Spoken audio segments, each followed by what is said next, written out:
This is the Mercedes-AMG EQS53, the third pure electric vehicle to join the Mercedes Australia family, alongside its EQA and EQC SUVs. And I'm sure, like those cars, it'll be very impressive. But I've got two key questions I want to answer about this car. This is the first electric vehicle that Mercedes has applied its coveted AMG badge to. I want to find out if it deserves it. And secondly, this car is related to the iconic Mercedes-Benz S-Class. So would you have that car or this one? This is one of the most exciting and arguably important vehicles to come from Mercedes-AMG in decades, and I can't wait to have a look around. If you like this video, you know what to do, all the things, click the boxes, give us a follow, and if you hit the bell icon, you'll get a notification every time we post a new video. The EQS concept was revealed at the 2019 Frankfurt Motor Show, and I was lucky enough to be there, and at the time I was very excited. And now this car, the car that has resulted as the production version of that car, is here in Australia, and it's great to see some of the things that have changed and some of the things that have carried over from that concept. Let's start with this grille. What do you think? It's very bold, it's very aerodynamic. This car's bodywork is one of the most slippery, aerodynamically speaking, of all production cars.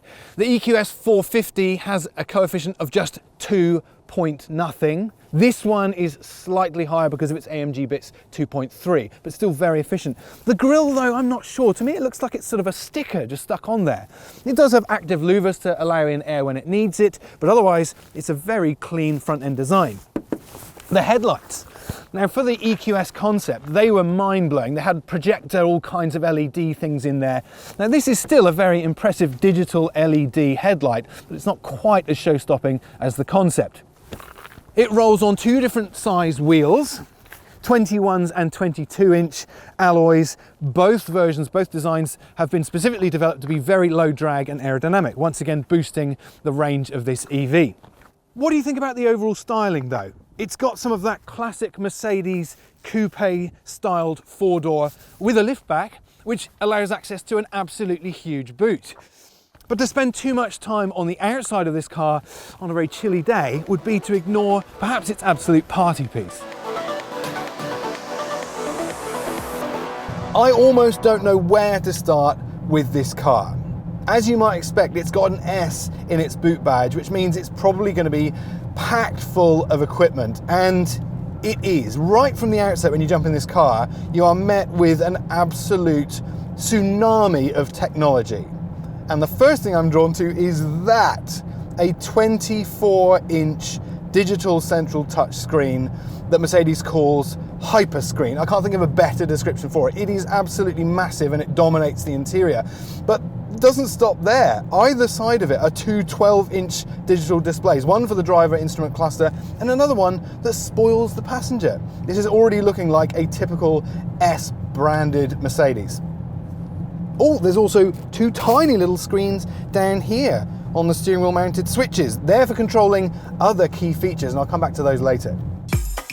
Standard equipment is as impressive as it is extensive, and there was nowhere near enough time to explore all the EQS's features in the short time at its local launch. For the full list, check out our full features story at WhichCar.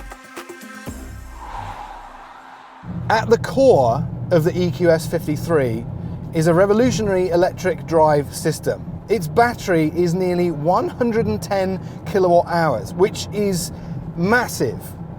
And it adds to the weight. This car weighs 2.6 tons, which is a lot, but I'll tell you just how that translates into its dynamics and handling later.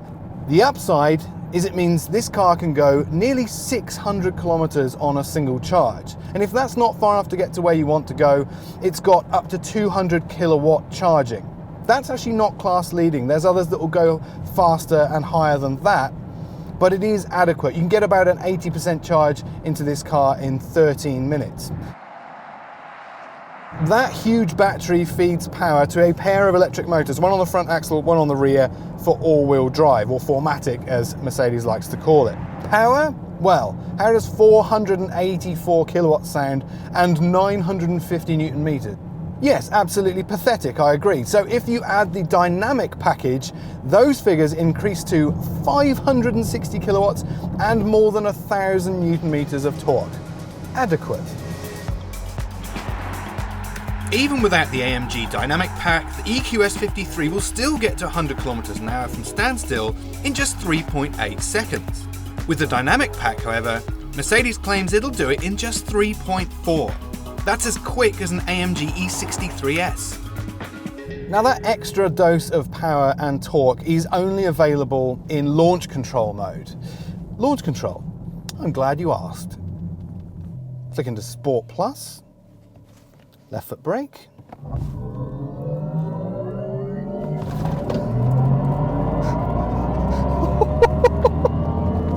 Yep, that certainly felt like about 560 kilowatts and more than 1,000 Newton meters of torque. This car, even though it weighs 2.6 tons, is properly rapid. Actually physics-defying fast.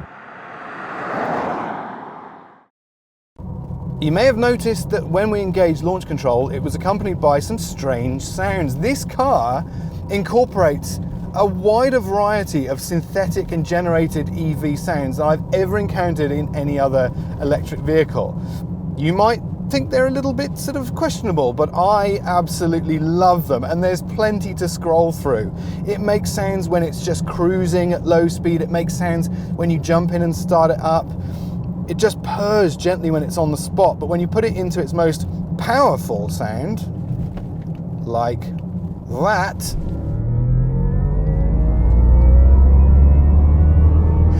I don't know, I can see how people think that that is absolutely ludicrous, but EVs have to make some kind of sound, and I love what the manufacturers, including Mercedes-AMG, has done with this. Something I particularly like though is they've incorporated a sound that sounds just a little bit like perhaps a combustion engine, like it's just holding on to the previous era of combustion and petrol V8s and diesels. It's blended with a really strange spaceship kind of sound effect, and the theatre is a great effect, and I'm keeping it in powerful mode wherever I drive this car. The chassis is also worthy of note. I haven't spent a lot of time in this car just yet, but I've got air suspension and adaptive dampers, and with those two working in conjunction, you've got a really broad spectrum of characters to this car. Once again, it's got an S in its boot badge, so you'd expect some kind of cosseting ride when you're in C for comfort, and it absolutely is.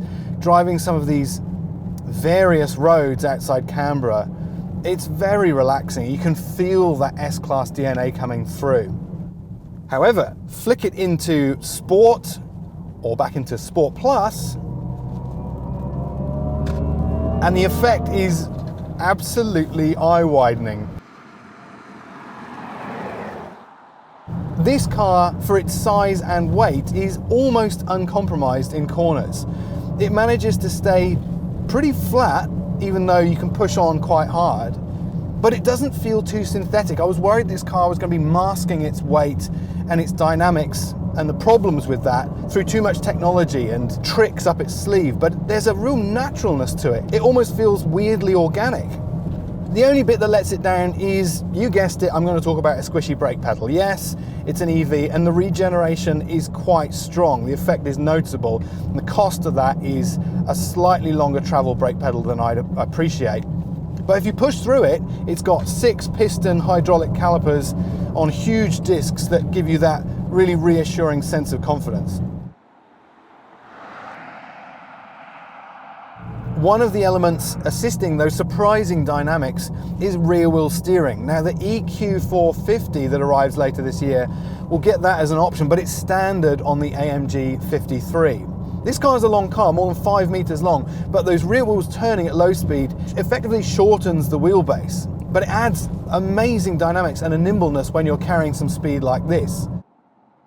But when you're going quickly, it doesn't really give you enough of an opportunity to appreciate your surroundings inside the car. This is both an AMG badged car, and it also has some of the S-Class DNA, so it has to have an interior that really stands out, and it does. I like these AMG touches with this material that's not Alcantara. It feels like a sort of spongy, strange synthetic leather. And I like it with the contrasting stitching. That to me says a little bit of AMG, so there's a box tick there. The seats are just supportive enough, not to the degree that you'd expect in a 63, but for a 53, I think they suit the balance of the car nicely as well. Driving position is excellent. The steering wheel is chunky and sporty. I am getting a particularly good AMG vibe. Bits of carbon fiber on the center console. So ticking that box. But quality has to be top notch as well. And I'm pleased to say that this car absolutely scores well there and nails it. This huge screen that spans more than a meter is beautifully integrated into the cabin. You can get your hand behind it in places like it's floating and not attached at all. But the overall effect is not as distracting as I was expecting. It's integral and cohesive. As you might expect, all that kit comes at a price. The EQS53 costs $328,400, which is a fair chunk of cash. But that's less than the current S-Class range-topping S580, $17,500 cheaper than the albeit faster Porsche Taycan Turbo S, and is likely to hover suspiciously close to the asking price of the incoming BMW i7. In fact, there is so much to this car that I feel like I'm only just starting to scratch the surface, and I can't wait to get back in it at a date down the road and actually fully discover all its features. I feel you could own this car for a year and never really fully discover everything it has to offer. But back to my original questions. First of all, does it deserve to be the first EV from Mercedes that wears the AMG badge? Well, it's not the 63. That car will have a far harder audience to appeal to and a far bigger burden on its shoulders.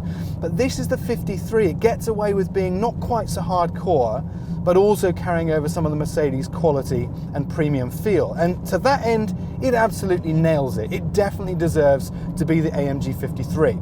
But the bigger question is, would you have this car over an S-Class powered by a petrol engine? To that, I'd also have to say, yes, it doesn't compromise anything you'd expect from an S-Class, but just puts one foot into the future and really indicates the direction that Mercedes and all manufacturers have got to go.